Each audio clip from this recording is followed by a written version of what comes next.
Amazing wisdom. Entrepreneurs. Business leaders. Success. CEOs. Amazing success. Around the world. This is the Success Nuggets Podcast. Have you ever wondered what you could learn and how inspired you'd be if you asked incredible people from around the world about the patterns that drive progress? Get ready to dive into a world of insights and inspiration. This is the Success Nuggets Podcast with the founder of the Digital Light Bulb and your host, David Abel.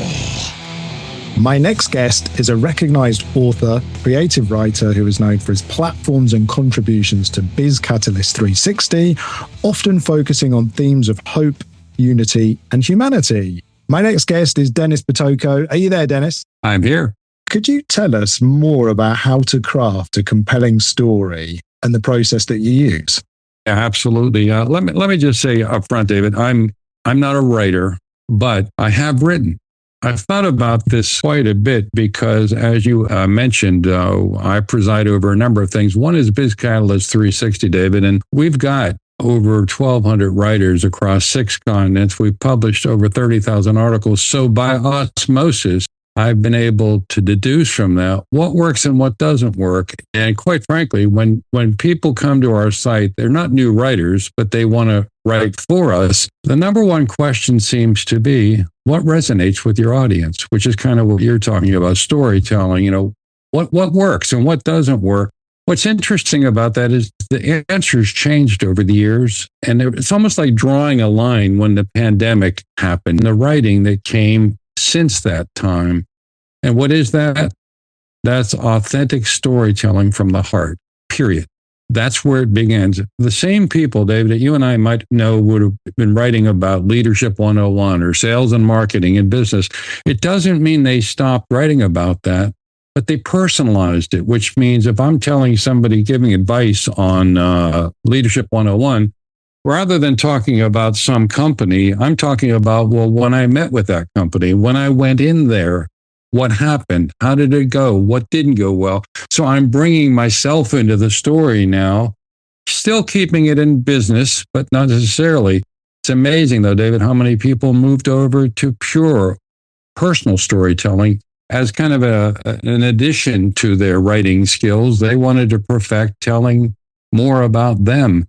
And that's what resonates with the audience. There's much more to that, but it all started with a shift and authentic storytelling. I emphasize from the heart. It doesn't mean you can't write from your head, but what that means is be candid, be vulnerable, be your real self.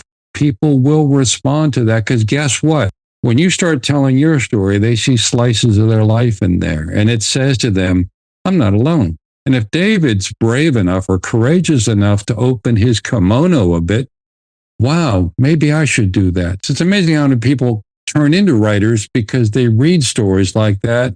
You've actually built a really successful, thriving online community with regular meetups and, I don't know how many contributions over many years. What are the key lessons you can learn from your approach and what are the great things that are happening within your community? Wow. That's a tough point. Yeah, let me say, I'd like to tell you I was brilliant. And when we launched this thing 13 years ago, David, we had a plan for doing exactly what you just said. We didn't. But what we learned, and the one benefit, people say, why do you do what you do? Because as you know, everything we do is for good. There's no profits. We don't sell things. We don't market. We don't advertise. I'm blessed to be able to say that, of course. But people said, well, then what's in it for you? I said, what's interesting is it started out as a theory saying, if we build something from scratch and invite people like you, David, and others around the world to share themselves within what we're building, which means write stories, write poetry, whatever you want to send to us, send it to us. Just share who you are. And if we took off all the handcuffs, which means you can write whenever you want, some publications that we know say you got to write every 2 weeks. Look, we don't care what you write about. As long as it's respectful and not mean-spirited, it can be 10 words, it can be 2,000 words, it can be about life, it can be about culture, it can be like business. We've learned if we take the shackles off and say that to you, guess what? You now have the freedom to just create when you're inspired. So I've learned that if you give the community the ability to do when it surfaces, not because Dennis said you got to do this. That's amazing. And that when I say we have over 1,200 writers, that's where they came from. They tasted a little bit of that freedom. Doesn't mean they don't write for other places, but they like to come to us because the David that last week may have been writing about leadership is to this week he's writing poetry. It just comes out of nowhere. Yeah. And around that then came the relationships. People like you and I, David, talking today wouldn't be talking because of that. Because we don't just say, all right, now you're a writer. We like to invest in a conversation with, like we're doing today, and with all of our writers. And over the years, that just kept growing and growing. I do, and my wife and I do a whole lot of travel around the world. That's our other passion. But we've learned through that, wherever we go, there are people we now know that we can sit and have a beer with, have a coffee with, because they write for us. We got so many of them. Oh, I love that. That's so excellent. A little bit like me, you transitioned from quite a long, sensible career. I think you were in banking for 30 years. I was in banking for 30 years, absolutely. And I'm the accidental publisher, for lack of a better term. I'll put some meat on that a little bit, David, if you'd like. Yeah. That's kind of where we got our start. And this goes back we launched 13 years ago. This story starts a little before that. I was 30 years in banking. My wife, who's British from the United Kingdom, spent a lot of years in another field related to banking. We met over there in the United Kingdom, got married, came back to Tampa. I was running a number of businesses. I was fortunate. One of my businesses were in the UK, happened to sell it at the right time. Came back, and as I think I've said to you before, we're like the dog that was chasing the car. We caught the car. We're relatively young. Now, what are we going to do if we're blessed with something very few people have, and that's the ability to make choices? Saying, what would you do if you really could do whatever you wanted to do? And we took a lot of walks, and we finally decided that we were going to do travel, intentional travel versus business travel. We all knew the difference there. We wanted to spend a lot more time truly giving back to nonprofits. And I don't mean just writing checks. I mean rolling up our sleeve and delivering meals and working. We've done a lot of that. And then the website came because we got to keep our minds active. So let's create something. And I don't mean go out and hire a bunch of people to build a website. It was more like, I wanted to build it from scratch. What would it be like? What would it do? And I wanted something selfishly, and we wanted something that we wouldn't mind visiting in the morning without the pop-ups, without the sales pitches, without the subscribe. We've been blessed to be able to make a lot of choices. One of the best choices we've made was giving back. And people say, wow, what do you mean? I can donate. Well, no, it's not donation. It's rolling up our sleeves. We started delivering meals to seniors here in Tampa 13 years ago. We still do that. We've never lost it. I've gone on to boards of directors to help run that organization. My wife's done the same. But we didn't want to lose sight of the on-the-ground impact when you deliver a meal to a house and it's a senior. People think, oh, that's great, you're feeding them. No. It's not about the food. We realized very quickly it was about the fact that if Dennis is delivering a meal to Betsy, one of our longest recipients is Betsy. She's 98 years old. It's not about the food. She takes the food and puts it on the counter. She wants that personal interaction. She wants 15 minutes to sit with Dennis and his wife, Allie, and just because we're the only people she may see that day or the next day or the next day. So long answer, but my advice is find a way to give back. You don't have to deliver meals. It doesn't have to be a nonprofit. There's so many things you can do to put light in other people's lives. And I think when you get to the age in the 50s, 60s, you start thinking about your legacy. How can I make a difference? Well, if you want to truly make a difference, talk to me, write to me. I love that, Dennis, and the importance of collective human experience, serving others, reflection. Did that come over time after the corporate career, or was it something you were... Oh, it did. Well, yeah. I've worked for some of the most brilliant, best bosses in the world. I've also worked for some of the most horrible bosses in the year. I've learned from both, but what's interesting, somewhere in between, I was faced with at least 3 circumstances over that 30 years where I had to define who I was, which means I found something within the banking world. It could have been the books being cooked, something that wasn't right. And there's a famous quote out there. I forget who said it. I wish I did. And it was, integrity is doing the right thing when no one else is watching. I had the chance to define my integrity 3 times. And in all 3 cases, I did the right thing. And over time, I began to see the benefit of that. And some of that came with me when I had this thinking of rediscovering humanity. It's not just about integrity in business. It's about all those other words that you and I can use: compassion, empathy. The things that have left business years ago. We've watched some of the surveys here in America, and this is more particular to the younger generation. After the pandemic, they want to go back to work, but it ain't just about money, as they said. It's about the culture they're working in, and they will take a culture that they look forward to participating in over a higher salary. And boy, that is powerful, which puts the ownership on the business now to say, how do you respond and retain those kind of people? Well, guess what? Starts with humanity. Okay, you got that.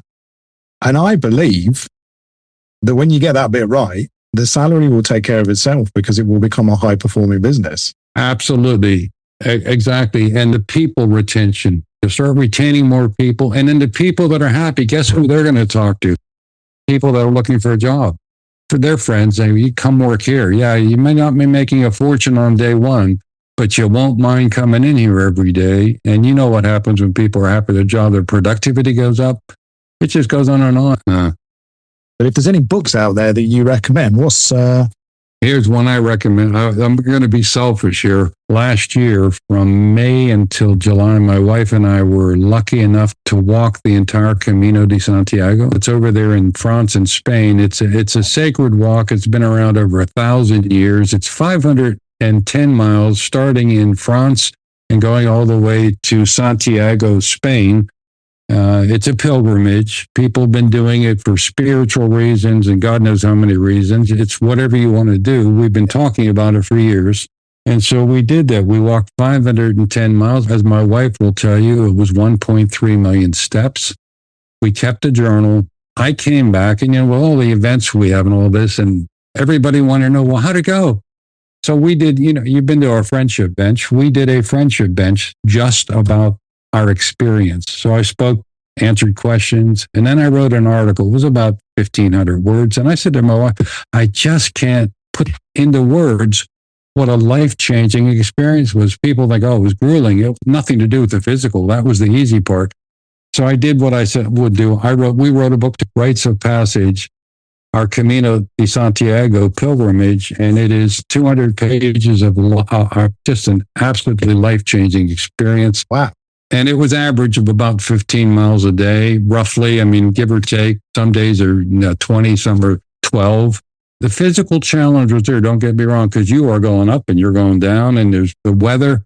The best part about it, when people say, well, what's the most striking part? I said, it's something my wife and I discovered that we didn't know we were looking for. In the book, we called it Symphony of Silence. Picture David walking for hours upon hours up in the hills and the vineyards of nature with absolute silence, no phones, no music, no talking, no noise. We would talk to each other occasionally, but we'd go for hours and not say a word. And you're just kind of taking all this in and saying, wow, talk about humanity. Take all that crap out of your lives. It's incredible. That's a really fascinating story. Yeah, it's a remarkable experience. Blessed to be able to do it. I would just wish more people had an opportunity. And if you don't, do it for 2 months like we did, but do it for a couple of weeks and just see what it's like. We have TED Talks. They have a sort of a theme, don't they? They're a monologue. Yes. I don't know if it was maybe us or someone else was looking at a monologue from a 7-year-old. I don't know if you've seen that one, but it was almost the perfect TED Talk. And in a way, do I need to do a TED Talk? What's your latest venture? What I talk about? Well, we took a look at that because a friend of mine who's just an eloquent speaker was struggling with putting together a TED Talk a few years back. And I said, what's the struggle? You can walk into a room and start talking and people stop and listen. She said, well, the structure and the bureaucracy. And I said, what do you mean? She said, she sent me the guidelines. There were 13 pages. And she said it was dawning on her that it seemed like the style was more important than substance. I said, well, send that over to me. And we came out 2 weeks later with what we call Instead Talks. It is a TED Talk with the missing link. The missing link is, number one, there's not 13 pages of guidelines. Anybody can do it anywhere in the world, virtually, like you and I are doing, David. But the big missing link was an audience. So now we bolted on an audience virtually. And so it ain't about David or Dennis standing up there for 18 minutes, which is the TED Talk time. It's about David or Dennis talking for a few minutes and then letting the audience probe.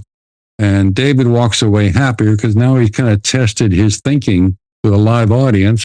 And the audience walk away saying, I now know David. Do you have a one golden nugget for life? Well, I may have mentioned it. Be yourself. Everyone else is taken. And what I mean by that is the authentic. I've said this to so many people in so many discussions, personally and professionally. Given the world around us, given a lot of darkness, given a lot of politics, given a lot of stuff going on, and the pandemic really accelerated this, people became very uncomfortable in their own shoes when it came to opening doors to certain discussions. And they've kind of built this shell. And what we've been trying to do through our humanity effort is break through, which means get comfortable being authentic. And I notice that because if I'm talking to people and they're being authentic, you recognize that immediately because you don't see it very often versus canned responses. And given your world and the media stuff, David, when somebody's telling you how it really is versus what you want to hear. So we see it, we grab it, we compliment people on it, and we try to spread that joy. So just be yourself. Right when it's writing right from the heart. Again, candor, vulnerability, all those things are okay because you're not alone. Thank you very much. That's awesome. Where can anyone get on board and follow you or 360 Nation? What would you like them to look at? Okay, come to us. Come to our main website. Everything I talk about is there. It's bizcatalyst360.com. You'll learn more about 360 Nation. You'll learn more about the writing. If you are a writer, or better yet, if you'd like to be a writer, unlike many other major media organizations, we will give you a shot. So just come see us. You can figure it out once you get there. And next thing you know, you might be the person sitting there writing poetry next weekend. Wonderful stuff. Guys, go and check it out. I've been to a few sessions and I can vouch. It's a very warm, safe and creative environment. So Dennis, thank you for coming on. It's been a pleasure having you on. Thanks, David. And for our audience, we shall see you again. Join David and his incredible guests next time on the Success Nuggets podcast. And to find out more, visit onegoldennugget.com. Thank you for listening.